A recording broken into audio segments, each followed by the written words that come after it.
या ठिकाणी नागपूरमध्ये संदीपजी जोशी आणि संपूर्ण टीमने एक अतिशय चांगलं महाआरोग्य शिबिर आयोजित केलं। वेगवेगळे हॉस्पिटल्स, शासकीय हॉस्पिटल्स असे सगळे एकत्रित करून या ठिकाणी हजारो जे पेशंट्स आहेत त्या पेशंट्सची तपासणी आतापर्यंत जवळपास 31,000 पेशंट झाले, पण 50,000पेक्षा जास्त पेशंट्सची तपासणी या ठिकाणी होईल।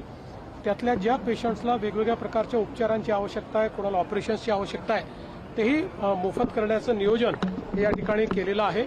शासकीय आणि खासगी क्षेत्रातले सर्व प्रथितयश डॉक्टर्स जे आहेत, उत्तम डॉक्टर्स आहेत, हे सगळे एकत्रित आलेले आहेत।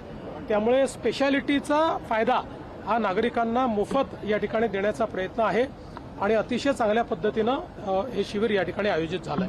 भाऊ, हे सांगा, दिल्लीवरून तुम्ही काल आले, खूप बातम्या आल्या, चर्चा खूप आहे, वाढदिवस झाला आणि मी आज नागपुरात आहे, संध्याकाळी मुंबईत जाणार आहे। मी मुंबईतच आहे, मी महाराष्ट्रातच आहे।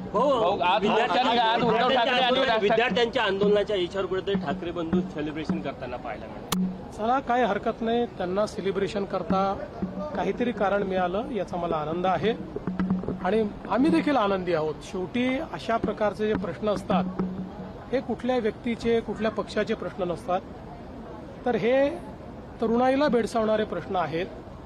त्यामुळे त्या संदर्भात मोदीजींनी संवेदनशीलता दाखवत जे काही निर्णय केलेले आहेत, देशाचं हित महत्वाचं असतं, ते लक्षात ठेवून अशा परिस्थितीमध्ये जे काही निर्णय करणं आवश्यक होतं ते सगळे निर्णय मोदीजींनी केले आणि आता सोमवारी उद्या मला असं वाटतं की विधेयक देखील लोकसभेमध्ये त्या ठिकाणी मांडलं जाणार आहे की ज्यातनं पुढच्या काळामध्ये आमच्या तरुणाईचं जे भवितव्य आहे हे सुरक्षित राहण्याकरता कठोरतम कायदा हा देशाच्या आणि जगाच्या इतिहासात असा कायदा कुठेच झालेला नाही, असा कायदा करण्याचा जो काही निर्णय केलेला आहे, मी खरोखर मोदीजींचे त्याबद्दल आभार मानतो।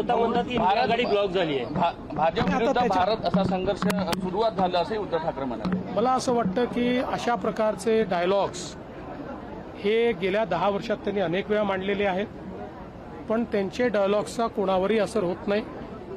संपूर्ण भारत मोदीजींच्या पाठीशी आहे। एक रात्री 1 वाजता टाकलेला मोदीजींचा व्हिडिओ हा इंस्टाग्रामचे जगातले रेकॉर्ड तोडतो, याच्यावरूनच लक्षात येतं की भारत कोणाच्या पाठीशी आहे।